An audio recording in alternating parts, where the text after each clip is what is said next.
C'est sur le campus de Beaulieu, à l'Université de Rennes, qu'a eu lieu la première étape des matinées de l'intégration 2025.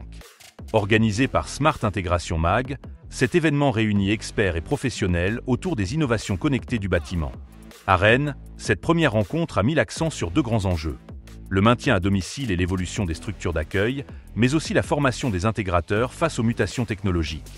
Parmi les temps forts, un focus sur KNX Next Gen, un cursus conçu pour les collèges, lycées, universités et centres de formation afin de familiariser les futurs professionnels avec le protocole KNX.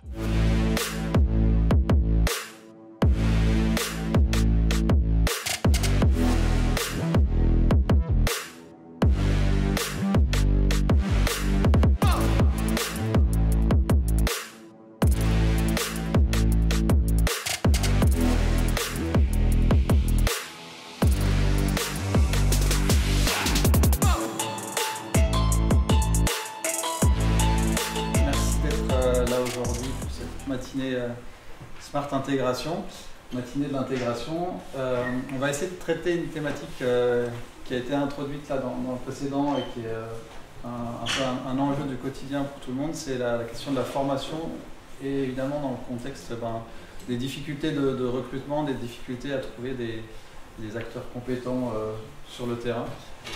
Aujourd'hui, pour échanger sur le sujet, devant Ghislain Nouvel, que vous avez vu tout à l'heure et qui représente l'Université de Rennes, Damien Dubois, intégrateur, mais également membre de l'Université de Rennes et membre de KNX, va nous parler aussi de l'impulsion de KNX au niveau de la formation des nouvelles générations, pas que. Et Carole Turcot, qui est une ancienne élève de l'Université de Rennes, mais qui s'occupe de la formation chez ABB, et donc avec une vision un petit peu fabricant. On a donc là une table ronde un peu tous issus de l'Université de Rennes, mais par contre avec des positionnements quand même bien différenciés et certainement passionnants. Je vous laisse peut-être en dire un peu plus tour à tour, même si tu t'es déjà présenté tout à l'heure. Oui, donc Ghislain Nouvel, moi je suis depuis cette année le responsable de la licence pro domotique à l'Université de Rennes, avec un tuilage l'année précédente, mais ça fait quand même plus d'une dizaine d'années, presque 15 ans que je suis dans le domaine de la domotique de manière générale. Voilà. Damien Dubois, donc je suis de l'Université de Rennes aussi. Je suis ingénieur d'études à l'ISTIC sur ces sujets, donc je travaille sur les formations avec les étudiants sur leur formation en licence pro et master 2, principalement sur tout l'aspect technique de leur formation, parce que nous avons plusieurs salles qui sont directement équipées, telles des habitats résidentiels ou tertiaires, avec les technologies associées dans chacun de ces équipements-là. Donc les étudiants travaillent sur des situations un peu plus assez réelles, donc je les aide techniquement dans ces aspects-là. Et je les aide aussi sur la partie recherche d'entreprise quand ils postulent dans nos formations. Et donc en tant qu'Université de Rennes et nos formations, on est membre de l'association KNX. Et donc là, aujourd'hui, je vais parler aussi au nom de l'association KNX. Donc moi, je m'appelle Carole Turcot, je suis ingénieure support chez ABB depuis une dizaine d'années. Et du coup, je suis issue de l'Université de Rennes, où j'ai réalisé le Master Pro, donc en alternance, chez un autre fabricant. Pour dire deux mots sur ABB, donc ABB c'est une boîte suédo-helvète qui a été fondée en 88 et qui développe du matériel, déploie du matériel électrique et notamment du KNX, beaucoup de KNX et des solutions de gestion technique de bâtiments. Voilà. Donc l'angle qu'on va essayer de donner un peu là et sur lequel on va échanger ensemble, ça part d'un constat que en tout cas tous les professionnels, que ce soit des intégrateurs, des installateurs ou même des fabricants font, il y a une vraie difficulté à recruter des talents, entre guillemets, capables de comprendre toute l'évolution technique qui va très très vite, et capables d'entendre les besoins qui ont été évoqués sur la table ronde précédente, c'est-à-dire de possibilité d'intégrer pour du confort, mais aussi pour des besoins médicaux ou des besoins d'assistance. Enfin, le contexte est très large. Et donc l'enjeu, c'est de se dire, ok, d'un point de vue universitaire, d'un point de vue institutionnel, il faut réussir à intégrer cette conscience et préparer des gens pour demain. En tant qu'association de fabricants comme KNX qui œuvre aussi à faire monter en compétence la filière, comment on fait pour que ça soit continu sur des gens qui veulent y aller, mais aussi initial sur l'intégration de ces compétences au plus tôt dans la filière, et en tant que fabricant sur des solutions KNX mais aussi plus larges, comment on se positionne sur le terrain pour former les gens, mais aussi en amont en lien avec les universitaires ou les lycées pour réussir à ce que ces jeunes générations puissent devenir les futurs talents de demain. C'est quoi la question?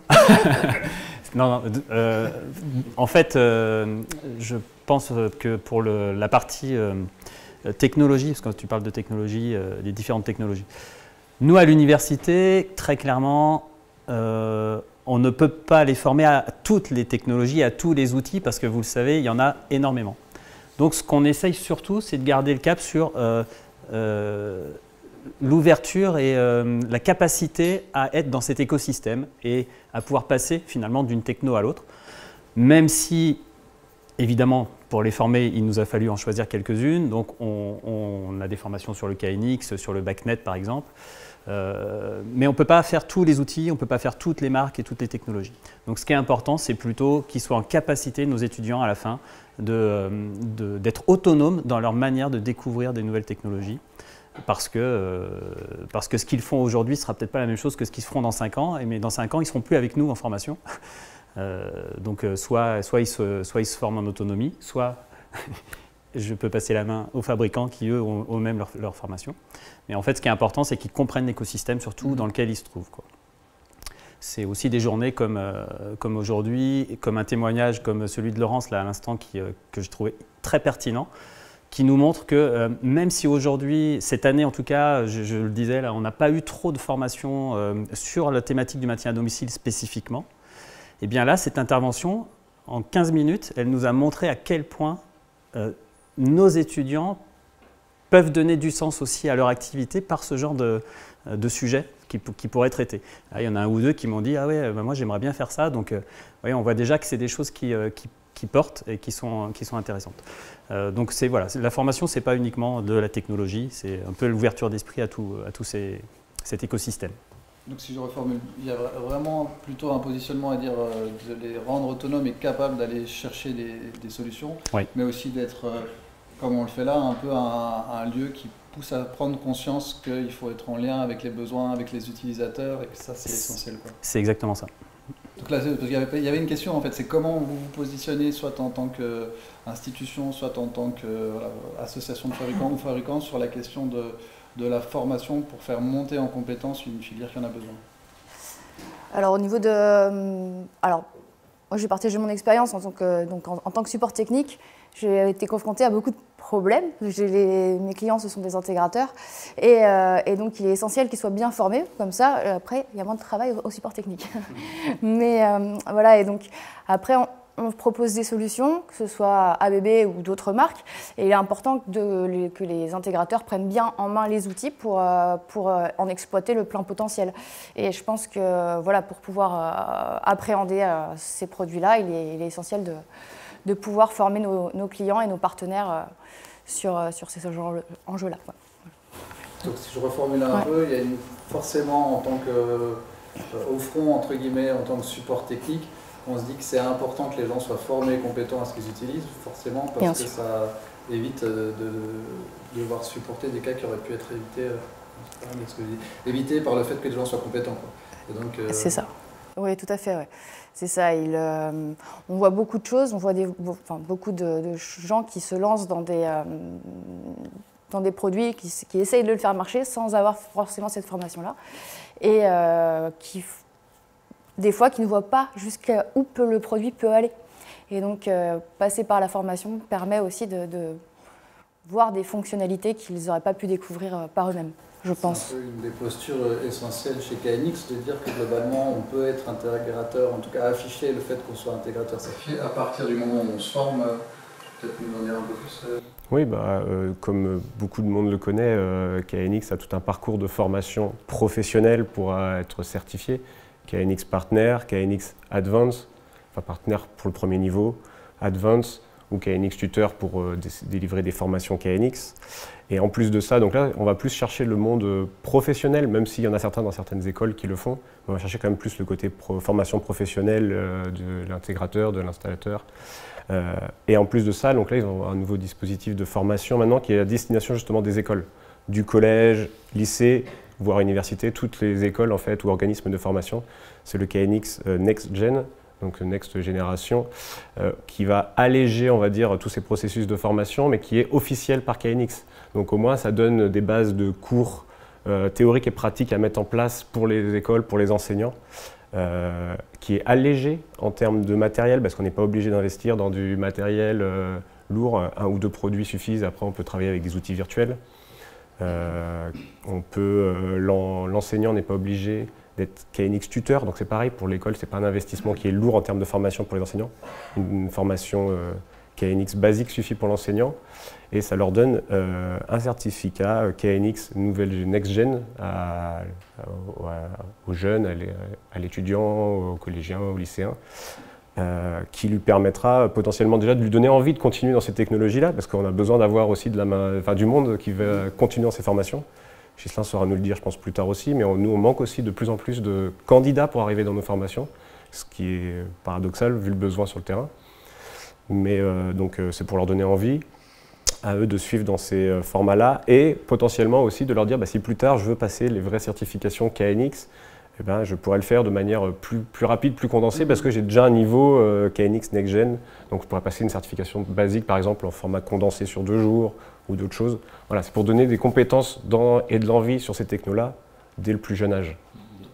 Si on comprend bien, c'est pour vraiment structurer cette dimension d'initiation au KNX, pour éviter peut-être des jeunes qui vont sortir et dire ouais, KNX, je l'ai vu en cours avec mon prof, il en a parlé, mais sans vraiment de structure. Voilà, pour monter en qualité sur cette partie-là et aussi donner une impulsion pour donner envie d'aller plus loin. Ouais, envie d'aller plus loin, puis on peut suivre des vrais cycles d'éducation. On n'est pas obligé de faire ça sur une semaine. Ça peut être fait tout au long de l'année. Il y a 30, il y a un format de...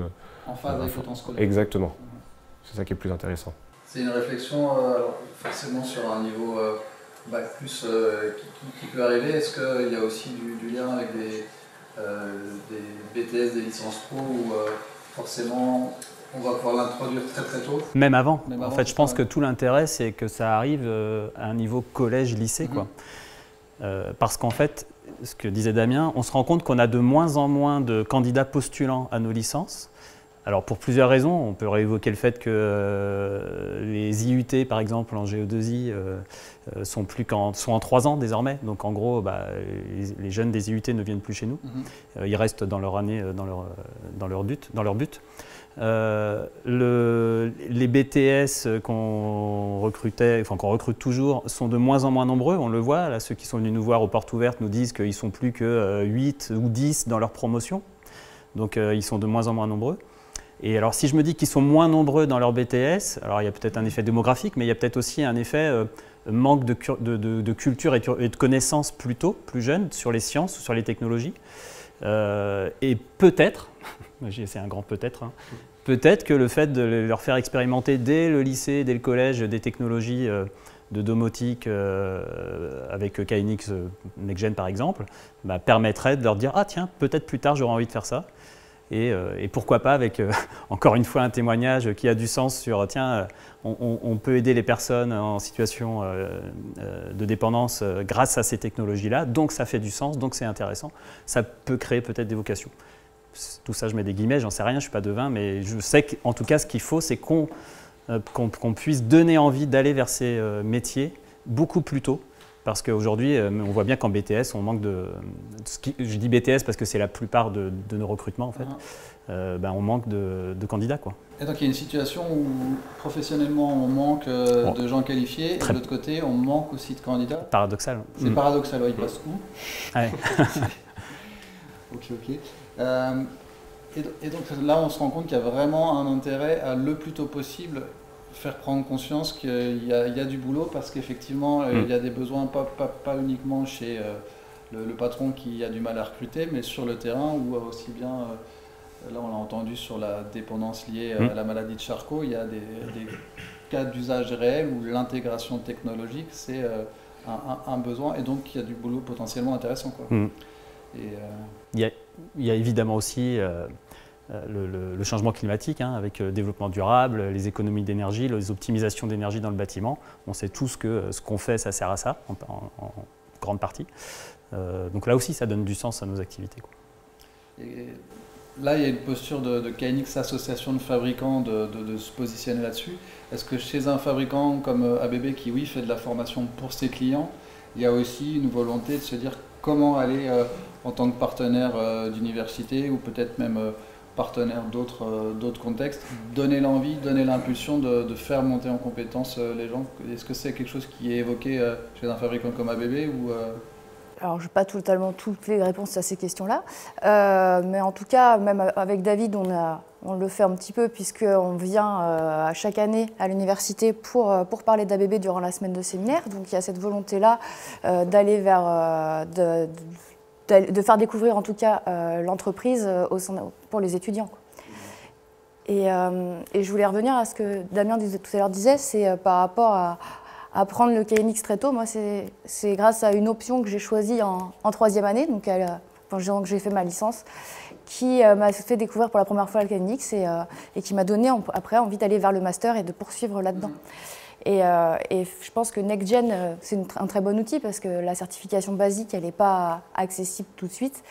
Et j'ai été diplômée en 2013 et j'ai passé ma certification basique qu'en 2019. C'est les compétences. Enfin, la certification ne fait pas les compétences, quoi. Je pense que c'est très bien là-dessus. Et ça c'est aussi un élément, je pense, hyper intéressant d'un point de vue global, c'est-à-dire qu'on se rend compte sur le terrain que des gens qui peuvent être certifiés n'ont pas forcément tout de suite les compétences, même des gens qui ont une certification basique, parce que ça reste une entrée, même si c'est une étape, entre guillemets, sur le chemin. Et je pense qu'il y a aussi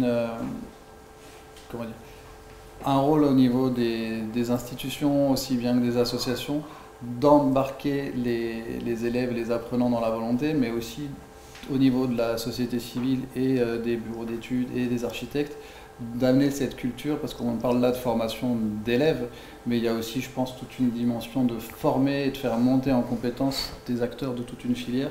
C'est-à-dire, typiquement, on le sait un peu tous, en tout cas tous les gens qui travaillent dans ce contexte-là, qu'il y a parfois un manque de compréhension chez les bureaux d'études ou chez les architectes du potentiel de la technologie vu comme quelque chose qui est un tout.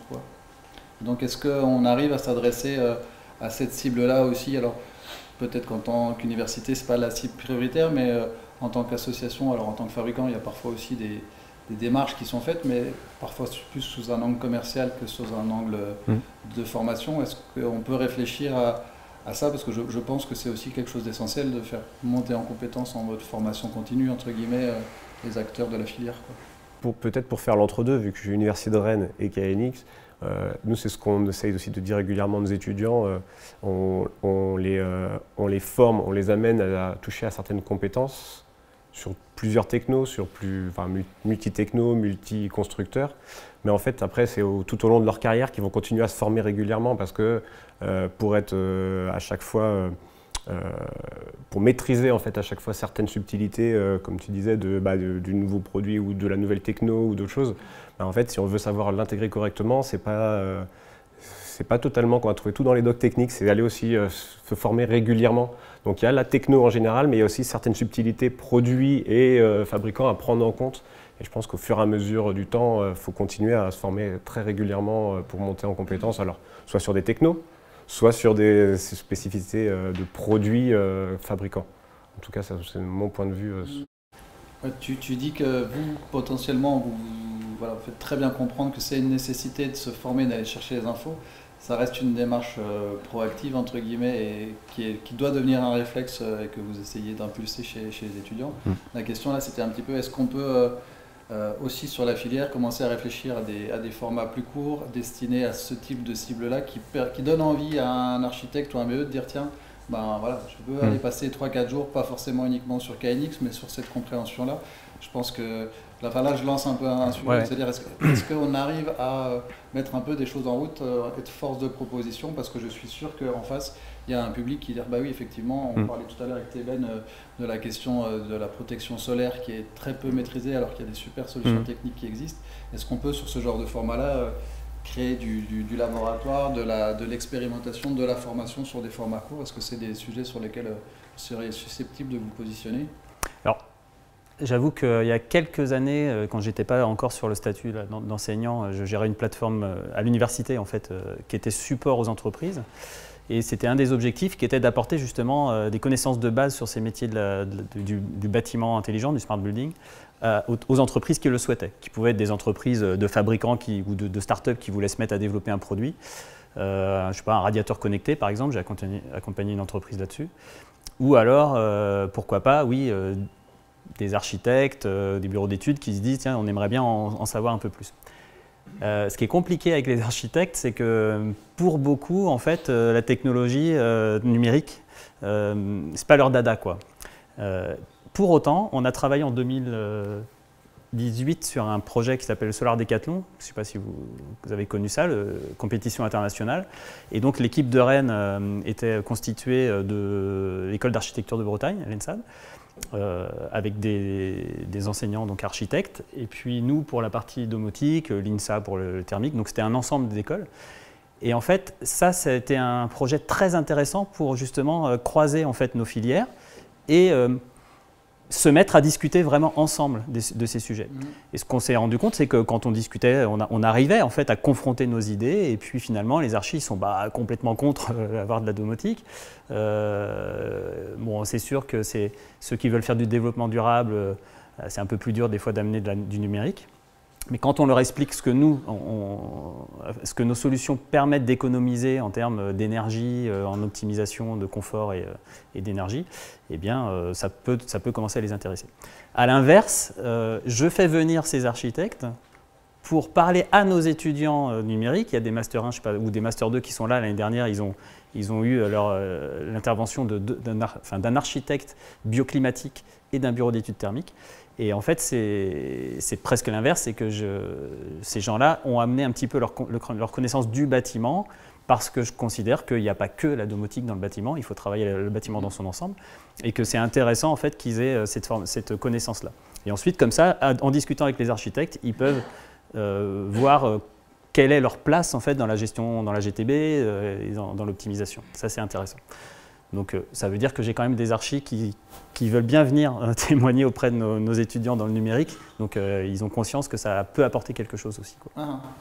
Donc le fait de venir partager du savoir, ça peut aussi les ouvrir un petit peu à se dire que finalement une vision plus globale et transversale, c'est au service de leur métier, quoi. Ouais, exactement. C'est peut-être aussi, alors ça commence un petit peu, et je pense que c'est typiquement peut-être quelque chose qu'il faut évoquer chez KNX. Est-ce qu'on peut, comme ça a été dit là, venir intéresser des gens qui ne le seraient pas forcément ou qui sont loin de la technique? Ce n'est pas le cas de tous les architectes, mais souvent en réfléchissant, finalement le next-gen, ça pourrait presque être adapté à un archi ou à un BE qui est parfois loin de ces sujets-là, parce que c'est facile et ça peut être accessible. Potentiellement, oui. Je pense que dans ces écoles-là, on pourrait justement aussi aller chercher un côté technique aussi pour leur donner, comme nous, on leur donne des aspects à nos étudiants techniques sur l'écosystème du bâtiment, aux personnes archi ou à d'autres, oui, on pourrait aussi leur donner ça. Mais après, il faut trouver les bons contacts et les bonnes personnes pour aller impulser ou donner cette envie à ces écoles-là, justement, d'aller chercher ces compétences et cette envie de donner ces connaissances à leurs étudiants aussi. Et ça, je ne sais pas comment ça peut être fait facilement. Next-gen en école d'architecture. Ouais. On va tenter. Par contre, pour revenir sur ton sujet de formation sur des aspects un peu spécifiques, je sais qu'au sein de l'association KNX, il y a un collège intégrateur qui regroupe plusieurs intégrateurs qui sont à partir du niveau KNX Advanced. Et je sais que de temps en temps, ils font avec des fabricants des sessions de formation sur des aspects un peu spécifiques, justement. Donc là, on pourrait avoir des TBN sur du côté solaire ou avec des gens, je sais pas, on va dire agresseurs. On pourrait être avec d'autres pour le côté éclairage spécifique, d'autres, voilà. Chacun avec des spécificités propose des fois des formations aux membres du collège intégrateur. Et là on va, voilà, pour aller chercher justement cette formation tout continue sur des nouveaux produits, des nouvelles fonctionnalités ou des fonctionnalités avancées qu'ils maîtriseraient potentiellement un peu moins pour aller les chercher, quoi. Tu dis qu'il y a effectivement, c'est le cas, des formations destinées au collège intégrateur sur des spécificités telles que GRISR ou TEVEN sur la protection solaire. Il y a même quelque chose de certifiant chez GRISR comme ça. Et la proposition, c'est d'amener ça plus loin et de dire voilà, sur tel focus technique, on peut mettre des fabricants autour de la table pour dire que sur cette problématique-là, il y a des compétences à acquérir pour les maîtriser. Je pense que là, il faudra voir avec tous les fabricants quelles sont leurs possibilités de proposer des choses. Alors, il ne faut pas non plus que ce soit trop souvent, parce qu'après, il y a toujours le fait que l'intégrateur, il a aussi son quotidien à faire, à aller là, mais une fois de temps en temps, proposer des choses. Alors, est-ce qu'on fait ça à plusieurs, en se disant on bloque 1 ou 2 journées avec plusieurs pour faire des choses dessus? Est-ce que c'est tous les 3, 4, 6 mois, on fait quelque chose? Mais il y a des discussions à mener avec, en tant qu'association avec les fabricants et puis les personnes du collège intégrateur là-dessus, je pense. Et je pense que c'est un sujet important pour les fabricants, et ce qui vient d'être évoqué là, ça peut être une piste. C'est comme tu l'as dit tout à l'heure, en fait je me retrouve au service support à régler des cas. On a parlé de l'ombrage, chez ABB, il y a des solutions qui permettent de faire parler ensemble grâce au KNX avec d'autres produits, une station météo, un détecteur de présence, un système qui va piloter les BSO. On sait très bien que dans la conception, c'est souvent juste jeté dans un CCTP, et puis au final, on va avoir le fabricant au bout du fil à qui on dit que ça ne marche pas parce que ça n'a pas été bien compris. Et sur ce que vient de proposer Damien, est-ce qu'il y a effectivement possibilité d'emmener une réflexion en disant voilà, nous on a des solutions techniques qui ont été pensées par des ingénieurs chez nous, et comment on fait pour faire monter en compétence des gens qui vont les intégrer ou même concevoir les systèmes en prévoyant des formations courtes de quelques jours. C'est des initiatives qui peuvent être mises en place, je pense. C'est même une initiative où on est en plein dedans actuellement, puisqu'il parlait du collège intégrateur, et cette année, ABB va recevoir le collège intégrateur dans une de ses usines en Allemagne. Et pour cela, on a décidé de parler de notre gamme Climat Eco, qui fait de la pilotation de CVC, de chauffage, ventilation et climatisation. Et dans cette démarche-là, on n'est pas sûr que tous les intégrateurs KNX aient ces compétences CVC, puisque KNX venant plutôt de l'éclairage n'ont pas toujours ces compétences-là. Et donc, ils vont se former à la certification KNX HVAC afin de pouvoir être en mesure de suivre ce qui va se passer durant le voyage en Allemagne. Et ce que j'évoquais juste avant, et ça avait été dans les questions sur la table ronde précédente, on est conscient qu'en fait ces compétences-là, si elles arrivent en fin de projet, c'est très très compliqué parce que finalement il y a une gamme de produits qui est très fonctionnelle et qui peut rentrer dans le contexte de l'interopérabilité, de l'efficience énergétique, mais si elles ne sont pas intégrées dès le début dans la réflexion du bureau d'études et du projet en lui-même, c'est difficile pour l'intégrateur de venir dire finalement ce projet-là je le maîtrise parce qu'il n'est peut-être pas présent.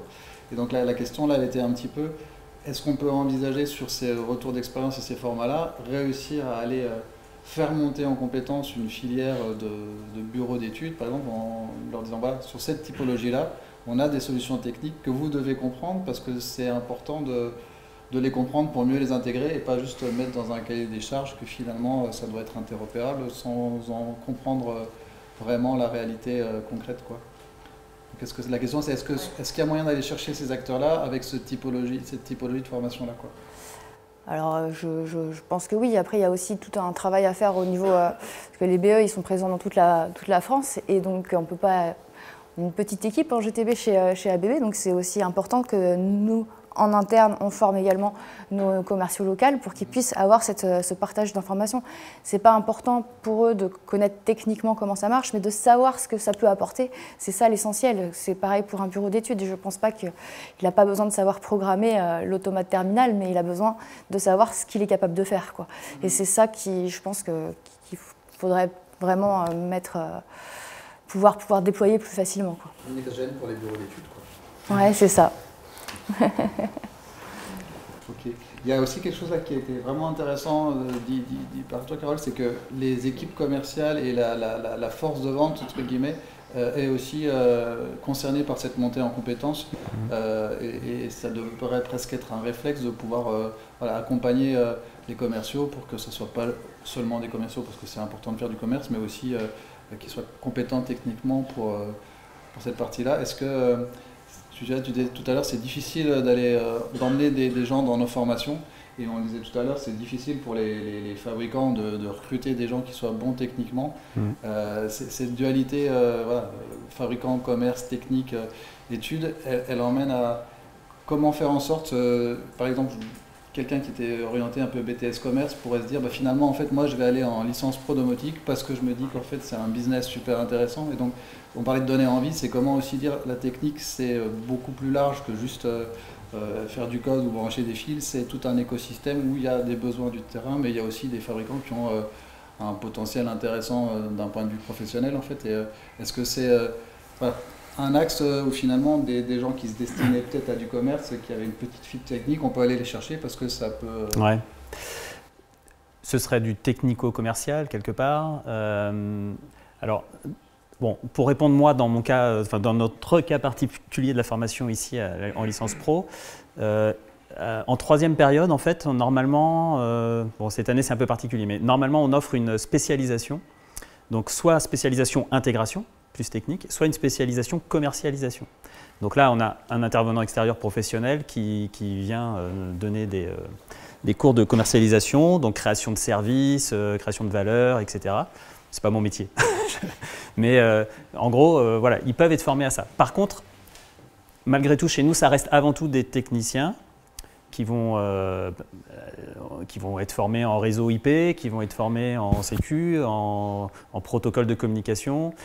Et peut-être que là, pour un commercial qui viendrait vraiment d'une filière non numérique, la marche serait un peu haute. La marche serait peut-être un peu haute parce que c'est vraiment la commercialisation, c'est plutôt une spécialisation de la dernière période pour ceux qui se dirigeraient vers du chargé d'affaires, de commercialisation pure, qui veulent sortir un peu de la technique et des mains sur le terrain, mais qui veulent prendre un peu de recul dans les bureaux. Donc, pour nous, tel qu'est formatée notre formation, c'est un peu compliqué. Et donc je me dis que, pour répondre à la question, je pense plutôt que ce sont des commerciaux qui ensuite devraient se former techniquement sur les produits par les fabricants. À mon avis, c'est comme ça que je le vois, mais encore une fois, ça ne regarde que moi. Voilà. Parce que je pense que les professionnels et les fabricants, eux, du coup, ils vont apporter les briques techniques, les bons discours aussi qu'il va falloir présenter aux clients, les bons conseils, parce que je pense qu'ensuite l'intégrateur doit aussi être conseil et donc ça doit savoir, on en a parlé tout à l'heure, à la fin, il ne faut pas qu'il arrive juste à la fin pour intégrer, c'est bien qu'il puisse aussi être en amont pour pouvoir proposer des solutions. Et donc ce conseil, là je trouve que venant d'un commercial, c'est ce qu'on attend, en plus de la vente, à mon avis c'est ce qu'on attend aussi. Mais donc oui, ce qui est vraiment intéressant à entendre, c'est qu'il y a, même si c'est une filière technique, une possibilité d'aller dans des dimensions commerciales, parce que c'est une réalité du boulot. Oui, bien sûr. Ça fait partie des endroits où ça recrute, il y en a plusieurs qui pourront nous confirmer dans la salle. Et effectivement, là, même si l'idée c'est de pouvoir en emmener plus et d'emmener les commerciaux à devenir techniques, des techniques peuvent aussi devenir commerciaux, et c'est peut-être quelque chose sur lequel il faut donner un peu d'ouverture, parce que je pense que quand on est au lycée, on se dit tiens, qu'est-ce que je vais faire comme boulot plus tard pour gagner des sous. On sent parfois des fois être passionné, enfin ça change aujourd'hui apparemment dans les jeunes générations, mais donc dire que en fait, le scope est relativement large et que les débouchés professionnels sont plus variés et qu'il y a un vrai besoin. Enfin, je pense que même chez ABB, vous êtes content quand vous avez des bons profils à recruter, même si c'est pas forcément ta partie les RH, mais j'ai entendu de plusieurs concurrents, confrères d'ABB que c'était une vraie difficulté à recruter des commerciaux qui a un potentiel technique, quoi. Bah, tout à fait, enfin, je ne suis pas non plus RH, je ne sais pas comment. Voilà. Mais même les commerciaux, ils vont, quand ils sont techniques et qu'ils connaissent le produit, ils vont avoir beaucoup plus d'aisance à pouvoir en parler et à pouvoir le vendre, et je pense que c'est très important. Voilà, chez ABB, on fait beaucoup de choses, on fait des disjoncteurs, on fait les produits KNX. Certains de nos commerciaux, ils ont besoin de les appréhender un peu mieux, et on essaye de le faire en interne pour leur apporter ce soutien et ces solutions-là. Parce que c'est pas tous les jours, tout le temps évident pour un commercial, effectivement, de parler de technologies aussi pointues que celle-ci, et d'entrer dans un détail où on ne maîtrise pas, quoi. En tout cas, là, je pense que c'est vraiment intéressant parce qu'on a balayé sur une dimension assez large la question de la formation, aussi bien sur des apprenants qui vont venir sur le marché du travail et qui doivent en tout cas apprendre à apprendre et à continuer d'apprendre, c'est quelque chose d'essentiel, je pense, à dire. Et dans cette continuité d'apprendre, la possibilité, que ce soit avec KNX ou des formations spécifiques des fabricants, parce qu'il y a ABB, mais effectivement plein d'autres fabricants proposent des formations assez spécifiques à leurs produits. Et donc, mais aussi une nécessité de donner envie et d'impulser dans la filière, les architectes, les BE et même les intégrateurs, le fait de monter en compétences, c'est essentiel. Et donc je pense qu'effectivement il y a une vraie volonté par là, mais il faut qu'en face il y ait de la réaction. Je pense que en tout cas c'est ce qu'on peut comprendre dans l'échange là. Ouais, mais c'est intéressant, c'est qu'il faudrait qu'on se pose la question de créer des modules de formation courtes pour ces gens-là. Donc c'est une très bonne remarque, on ne l'a pas fait, on ne l'a pas à disposition aujourd'hui, mais je pense que ça pourrait être intéressant. Notamment, nous, à l'université, on bénéficie d'un service de formation continue, donc ils peuvent nous aider aussi à construire cette offre et ensuite, pourquoi pas, à la promouvoir auprès de BE et d'archi. C'est intéressant. Ouais, et je pense que dans cette dynamique-là, ce qui vient d'être dit là, pour percevoir un peu ce qui se passe sur le terrain, il y aurait des attentes et des besoins, et si effectivement il y a un mouvement légitime d'organisateurs de formation en partenariat avec des fabricants, des associations de fabricants, de dire voilà, on est capable de vous mettre sur un temps court à disposition de la montée en compétences, il y a certainement quelque chose qui peut se mettre en marche. Ouais. Okay. Super. Je pense qu'on peut peut-être vous faire participer un petit peu. Ça s'endort là. Non, c'est pour rire. Est-ce qu'il y a des questions, des remarques sur cette dimension? En plus, il y a pas mal d'étudiants dans la salle, donc sur ce potentiel de la suite, sur la perception de ce que vous allez faire, ou des gens qui sont là en tant que fabricants et qui pourraient confirmer qu'effectivement la question de la formation et de la montée en compétences, c'est quelque chose d'essentiel. Moi, je vais pouvoir apporter mon pierre à l'édifice. En tant que fabricant et commercial, chargé de développement sur la région ouest, auprès des bureaux d'études, effectivement, où on a en fait une évolution ces dernières années. On est passé d'un sujet GTB qui est plutôt vu comme un gadget. Depuis une vingtaine d'années, en fait, ce sujet a été vu comme tel. Et aujourd'hui, avec la réglementation, la partie économie d'énergie, énergétique, on arrive à avoir en fait, l'attention de ces acteurs-là et l'intérêt de ces acteurs-là qui ne vont pas vouloir aller jusqu'au comment fonctionne le module, quel est le code à mettre en place dans le module, mais plutôt donner un sens à la techno. C'est-à-dire, voilà, qu'est-ce que je vais apporter avec cet automatisme dans le bâtiment et qu'est-ce que ça va m'apporter. On parlait tout à l'heure d'usage et de facilité de maintien à domicile.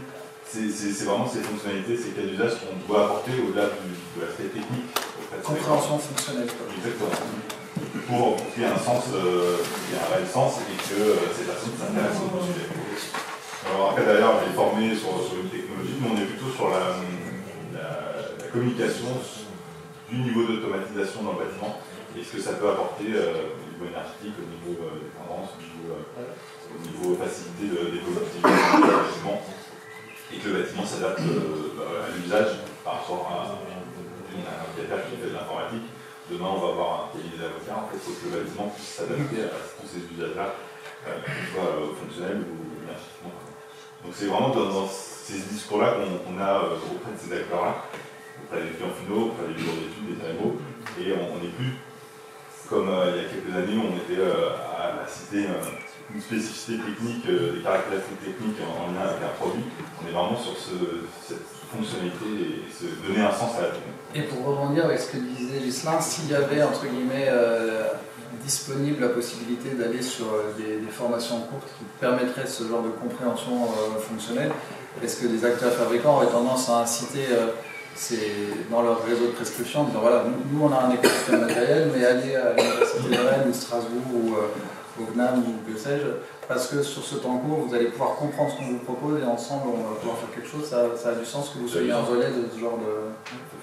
Il m'arrive parfois, c'est fréquent maintenant, de la demande de ces acteurs-là de clarifier les sujets réglementaires et surtout clarifier aussi, démocratiser en fait les systèmes de GTB, les systèmes d'automatisation dans le bâtiment. c'est un sujet qui était délaissé, quand j'ai commencé dans le métier, on m'a dit que la sécurité c'était 2% du budget d'un bâtiment et c'était 98% des emmerdes. Donc ça c'est vraiment une réalité et aujourd'hui... Il y a juste le budget qui a augmenté. Oui, c'est le budget qui a augmenté. Mais l'impact que le GTB a dans le bâtiment aujourd'hui est mieux compris et mieux valorisé. Et c'est effectivement, donc l'eau c'est effectivement de démocratiser le sujet et de le rendre plus accessible. Et effectivement, si demain la fabrication va aller plus loin dans la techno, on va les s'orienter dans Et je pense rebondir aussi là-dessus, tu as évoqué le niveau réglementaire. Il y a, je pense, une dimension essentielle de la légitimité d'un acteur institutionnel. Aujourd'hui, il y a beaucoup de confusion entre le décret BACS, les classes de GTB, les normes, etc. Et chez tout le monde, en fait, même dans les discussions qu'on a pu avoir aujourd'hui. Et je pense qu'effectivement, il y a aussi un rôle essentiel d'un acteur institutionnel de dire, voilà, on a décortiqué les textes de loi, etc. Donc on vous fait comprendre à travers notre lecture à nous qui avons l'habitude de faire ce genre de choses-là. Je pense que c'est aussi important. D'autres remarques, questions, réactions? David? On enchaîne. Moi, je rebondis effectivement par rapport au côté GTV, puisque nous on est sur l'intégration et c'est vrai que là maintenant la tendance à la GTV, c'est ça qui va faire tout notre chiffre d'affaires et l'activité dans les années qui vont venir. Pour rappel, aux jeunes, il y a 280 000 bâtiments normalement à mettre aux normes d'ici 2030. Donc il y a plus que du boulot pour tout le monde et on n'y arrivera jamais. C'est-à-dire qu'il y a un marché de fou. Par contre, effectivement, sur la partie formation, nous on le voit, les intégrateurs qui travaillent avec nous, en fait, ont très peu de connaissances, notamment sur la partie CVC, quand ils disaient l'HVAC. Il y a bien la partie KNX, alors quand on arrive sur du BACnet, ça devient un peu limite, Modbus, oulala, MBus, et puis bon, après on les enchaîne, et ça devient très difficile d'avoir une compétence transversale, donc on est obligé d'avoir des experts sur chaque protocole. Et c'est vrai qu'en plus, quand on doit demander de la compréhension de la chaufferie, simplement une 23 voies, comment elle fonctionne, l'équilibrage dynamique, enfin il y a tout plein de choses, on quitte le métier de l'intégrateur, et pourtant, c'est lui qui va intégrer, qui doit comprendre le lot chauffage, qui doit comprendre le lot menuiserie, qui doit comprendre l'élec aussi. Et c'est là que la partie formation devient, enfin de votre côté, je pense que être capable de faire ouvrir la compréhension aux autres lots, bien loin de KNX, puisqu'on est membre de l'association KNX, mais il faut aller plus loin, c'est plus que nécessaire. Et effectivement, nous on le fait dans entre nous, entre les intégrateurs, les 42 de notre réseau, on fait de l'information, mais c'est vrai que s'il y avait un partenaire institutionnel qui vient dispenser ça, presque par des MOOC, enfin des systèmes accessibles à tous, très peu cher, enfin peu cher, notion, c'est-à-dire qu'on ne rentre pas dans un cursus disant j'ai 5 semaines ou 6 semaines, mais il faut trouver une formule, ça serait juste extra. Et puis sur la petite boutade par rapport à la formation au bureau d'études, juste un savoir copier-coller, ça serait déjà juste bien. Faire des bons copier-coller. Sélectif. Sélectif, pas n'importe comment. Et mise à jour. Pour rebondir un peu là-dessus, c'est vrai que nous, sur la durée de la formation, on arrive à leur proposer ça à nos étudiants, c'est-à-dire une vision de la thermique du bâtiment, de ce que c'est la thermique, une vision des outils un peu, enfin des process d'énergie renouvelable, production, des ENR. La CVC, ils la voient aussi. Donc ils ont, mais bon. Et l'informatique et les réseaux. Et les réseaux et tout ça. Donc en fait, on le sait, on est un métier transverse. Donc il faut savoir parler avec tout le monde. Donc c'est complexe parce qu'en 3 fois 5 semaines, on peut déjà pas faire ça. Ce serait donc du coup encore plus complexe sur des toutes petites sessions. Donc il faut voir quel modèle on peut faire. Mais c'est plus moi ce qui m'inquiète, c'est il y a tellement de choses à voir, c'est la durée, quoi. C'est sur quoi on s'appuie. Donc je pense que c'est jouable, hein, sur 3 jours, faire un module HVAC sur 3 jours. Ouais, ça doit sûrement être faisable. Ouais. Chouette sujet, on a un truc qui se passe assez bien. Ouais, ok, ça se construit. Ouais. Par contre, on est sur un métier, aujourd'hui l'intégration, c'est un métier qui est lié à l'informatique. Et quand on prend un informaticien depuis des années, on a en fait, les informaticiens nous le disent, on est en perpétuelle formation. C'est-à-dire qu'ils se forment aux nouvelles technos, de codage et autres. Et l'intégrateur aujourd'hui, il est dans dans cet esprit-là et dans ce modèle-là, il doit se former régulièrement aux nouvelles techno, aux nouveaux lots, aux découvertes de la CVC, alors qu'il vient plutôt du monde de l'élec, donc il faut qu'il soit curieux et qu'il se forme sur les différents... C'est la question de la mise à jour dont tu parlais tout à l'heure, en permanence, surtout des questions de cybersécurité aujourd'hui, où effectivement, dans ta caisse à out, si tu n'as pas un ordi, en fait, c'est pas la peine, et de comprendre puis les couches qui s'empilent aujourd'hui sur la cybersécurité, la segmentation, et il faut effectivement se mettre à jour en permanence, c'est essentiel. C'est là la différence du rôle entre la formation initiale qu'on va faire à l'université et les formations professionnelles qu'ils vont faire derrière. Parce que typiquement, quand on va aborder tous ces sujets-là, on ne peut pas en faire des experts de tous ces sujets parce qu'on voit un panel qui est tellement large qu'on est obligé d'aborder tout ça. Comment est-ce qu'on les met en interaction? Mais derrière, ils ne peuvent pas être spécialistes de tout. Et c'est là où derrière, suivant l'entreprise dans laquelle ils vont être, qu'est-ce qu'ils vont intégrer, qu'ils vont aller se spécialiser suivant leurs besoins. Mais ils auront eu déjà au moins cette couche complète de voir un peu un panel, on espère, le plus complet possible. Le départ aussi, c'est que globalement, l'idée, c'est pas de les former vraiment à des choses très concrètes, même si c'est quand même le cas, mais c'est surtout leur dire, voilà, vous allez devoir être capable d'aller chercher plein d'infos. Et tout à l'heure, sur la question qu'il y avait de dire comment on fait pour mettre les compétences de l'intégrateur au début, il y a aussi la question à comment faire en sorte que les intégrateurs soient des gens compétents pour dire là et là, j'ai besoin de comprendre, même si je ne serai pas un expert technique de la thermique, mais je sais que je vais devoir aller interagir avec de la chaufferie. Donc comment je vais chercher les infos, je pense que c'est ça l'essentiel aussi qu'il faut apprendre aujourd'hui et qu'il y a un manque souvent, c'est que l'intégrateur est très très focus sur son métier initial et a parfois du mal à dire que c'est pas grave de ne pas être compétent thermicien, c'est pas le métier, mais de dire qu'il faut aller chercher les infos et d'écouter les besoins du chauffagiste ou de l'ascensoriste. Aujourd'hui l'intégration ça devient tellement large qu'il faut, on ne peut pas être expert de tout, mais je pense qu'il faut effectivement avoir cette compétence d'être conscient qu'il faut aller chercher de l'info et comment le faire et comment la structurer. C'est ça. Et être curieux. Curieux. Je vais revenir sur un dernier point qui a été évoqué par Ghislain qui est primordial, c'est que si on n'a pas de jeunes qui ont envie de faire ce qu'on fait, on peut parler de tout le reste, mais on n'aura pas de main-d'œuvre. Et il y a un désaveu pour les filières scientifiques en général, je veux dire, le problème qui a été évoqué, c'est-à-dire qu'on n'a pas assez d'étudiants qui rentrent dans notre filière. Je suis collègue de Ghislain et Damien. N'est pas un problème spécifique à nous, c'est vrai dans les écoles d'ingénieurs, c'est vrai même les plus prestigieuses, dans nos filières entre guillemets d'électronique. Donc toute action que les industriels pourront faire, d'aller parler d'électronique ou des métiers, notamment en lien avec le bâtiment, dans les collèges et les lycées, pour faire éclore des idées d'envie, seront positives parce que je pense que dans les programmes des collèges et des lycées, l'électricité et la physique, l'enseignement de l'électricité et de la physique ont énormément baissé, et quand vous n'avez pas entendu parler de quelque chose, ça ne peut pas vous intéresser après, sauf si par hasard vous avez un tonton qui vous montre des trucs et qui bidouille lui-même. Et donc ça c'est primordial, il faut vraiment...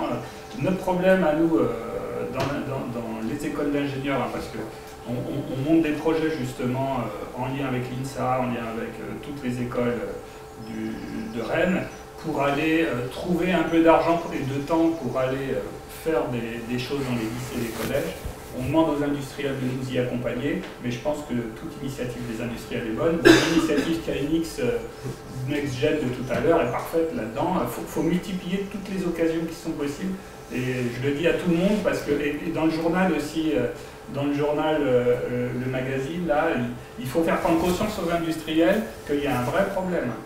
Et moi j'aurais une question à la question par contre pour essayer de rebondir là-dessus. Alors c'est pas un business la formation, mais dans le business on va toujours voir ce qui se passe un peu dans la concurrence. Ils vont où ces élèves? Ils vont juste pas en sciences, c'est-à-dire qu'il y a un désamour pour les sciences en général. Alors ensuite nous, en électronique, entre guillemets, on souffre un peu de la concurrence avec l'informatique. C'est-à-dire que nous, à l'ISTIC, on est une filière d'électronique informatique, on a 250 étudiants à l'entrée. Il y a 10 ans, on avait 200 informaticiens, 50 électroniciens. Bon, aujourd'hui, on a 249 informaticiens et un électronicien. Voilà. Parce que l'informatique, ils ont commencé à en entendre parler. Il y a eu de plus en plus de choses faites au lycée, mais l'électronique de moins en moins. Alors après, à nous, en première année, deuxième année, d'aller essayer d'intéresser les étudiants pour essayer d'inverser un peu cette proportion. Hein. Et donc, on fait partie des choses, on a des choses à faire, mais un enfant qui n'a pas trouvé que c'était génial de comprendre comment fonctionne son téléphone, que quand il communique avec son téléphone pour ouvrir ses volets roulants, ça fait intervenir 10 métiers de l'électricité et de l'électronique. Si un enfant n'a pas cet émerveillement quand il est jeune, quand il touche à ces objets-là, pourquoi il aura envie de travailler là-dedans après? Ah, mais c'est pour ça que c'était intéressant de se poser la question de où ils vont et pourquoi ils viennent pas. Après, il y a peut-être des mises en place, on le voit, nous on a aussi créé à l'université, réussi à créer ce réseau d'acteurs. Le fait de rentrer dans les associations de protocoles comme KNX, le fait d'être là, le fait d'avoir des relations avec les anciens étudiants qui sont passés par ici, qu'on essaye de faire intervenir dans nos formations. Peut-être que au collège, lycée, ceux qui sont passés dans ces lycées-là, qui deviennent industriels dans ce secteur d'activité, est-ce qu'ils n'auraient pas des intérêts à voir avec les écoles pour témoigner de leur métier, pour donner envie justement à ces jeunes-là de venir ici? Nous, on le fait, mais ils sont déjà dans la filière, alors qu'ils viennent intervenir. Donc, c'est essentiellement pour confirmer le métier qu'ils veulent faire. Mais peut-être des plus jeunes, il faut peut-être refaire ça encore des plus jeunes. Des stages de 3e et des stages de seconde. Alors nous, à l'université, on avait énormément de mal à prendre des stagiaires. Donc là, grâce à ces projets qui, en gros, nous ont donné de l'argent, nous ont permis d'embaucher des gens, là, on commence à prendre des groupes de 25 élèves de seconde et de 3e en stage. Et donc on leur fait visiter tous les aspects de l'électronique qu'il y a sur notre laboratoire, sur le campus, mais on va les faire visiter les entreprises et tout. Bon, si les entreprises du domaine pouvaient comprendre que prendre des stagiaires de 3e et de seconde chez eux, c'est pas seulement un peu de temps perdu, mais c'est un investissement long terme. J'en suis persuadé que les entreprises en sont conscientes, mais leur faire prendre conscience qu'il faut plus faire d'efforts là-dedans, par exemple. Mais c'est vraiment le fondement un peu du point de départ quand on a réfléchi aux thématiques de conférence, et là on l'a entendu confirmer, c'est qu'il y a besoin sur le terrain de gens compétents, il n'y a pas assez de gens dans les formations, donc comment on fait pour... Et je pense qu'il y a aussi... on est un peu tous de la même génération, on a grandi avec le développement de l'informatique et de l'électronique qu'on a vu évoluer, et parfois on a une vision des choses qui est la nôtre, des jeunes qui sont nés avec un smartphone dans la main, qui n'ont pas vu tout cet empilement technologique. Comment leur faire prendre conscience qu'il y a des choses derrière, de l'électronique derrière l'écran, et je pense qu'en fait, là effectivement les fabricants, mais je pense qu'encore plus largement, il y a même une responsabilité un peu des institutions nationales publiques à dire qu'il faut faire prendre conscience qu'il y a un enjeu stratégique, même à se dire que c'est pas juste un outil qu'on a dans la main, mais qu'il y a un tas de technologies derrière, qu'on les maîtrise plus, qu'aujourd'hui elles sont en Chine, aux États-Unis, etc. Et que si c'est cliquer sur un bouton c'est facile, si ce qui est derrière le bouton on ne le maîtrise plus, on ne maîtrise plus grand-chose. Alors, le projet qu'on a décroché, c'est justement financé par Compétences et métiers d'avenir 2030, parce que l'électronique a été identifiée comme l'un des 10 domaines dans lesquels il faut à tout prix pour réindustrialiser la France et pour faire prendre conscience des choses. Mais plus il y aura de contributions, plus ça sera... faut faire un effet boule de neige. Mais après, c'est surtout trouver toutes les possibilités d'aller toucher les enfants. Ça veut peut-être dire en parler en famille aussi, ça veut dire... je sais pas. Faire des vagues. Ça veut dire qu'il va falloir attendre quelques années avant que cette population arrive chez nous. Il va y avoir un petit trou là. Ouais, mais alors, de toute façon, le trou, il aura lieu, et il a lieu. Il a lieu. Donc, soit on le laisse perdurer, et puis le problème, c'est que... Alors là c'est un autre problème économique, mais c'est que nous, du coup, on ferme des filières. Ouais. C'est-à-dire que quand ça va revenir, il y aura moins de... Et puis, ça sera mort. Ouais. C'est-à-dire que Ghislain est responsable d'une L3 Pro, dans le domaine de la domotique. Eh bien, on avait une autre L3 Pro en alternance dans le domaine de l'automobile, dans la ferme. Système embarqué dans tout. Pas assez d'étudiants. Ils se faisaient embaucher après, pas de problème, mais pas assez d'étudiants. Donc quand on n'a plus d'étudiants, nous à l'université, vu que les moyens sont extrêmement faibles actuellement, s'il n'y a pas d'étudiants, on nous dit vous fermez vos filières, bon, ce qui n'est pas choquant. Et donc on ferme des filières où il y a de la demande d'industriels, mais nous on n'a pas d'entrée, on n'a pas d'étudiants, donc on les ferme. Donc au-delà de Smart Intégration Mag, il y a aussi un vrai potentiel chez les médias, de faire comprendre qu'il y a besoin, qu'il y a de la place et qu'il y a du boulot derrière. Ouais, dans nos domaines. Il y a peut-être aussi un discours au niveau des phases clés de la formation, certainement collège en fait, vraiment l'aiguillage principal où en fait on vise en fait le général, l'élite. Et il faut savoir que tout le monde ne va pas aller à cette élite-là, et il faut aussi avoir un autre discours par rapport aux sections scientifiques, aux sections STI, qui pour ma part en fait n'étaient pas valorisées du tout. En fait, quand on basculait dans ces filières-là, en fait, on était quelque part mis de côté, effectivement. Ça change un Donc peu. il y a aussi ce discours-là au niveau des écoles de valoriser ces filières-là qui, au final, s'en sortent aussi bien que les élites. Voire mieux même. Et donc voilà, c'est aussi. Il n'y a pas de personnes au niveau de ces niveaux de formation, mais il faudra aussi passer le message en amont. Ça joue aussi. D'autres réactions? Ok. Merci beaucoup.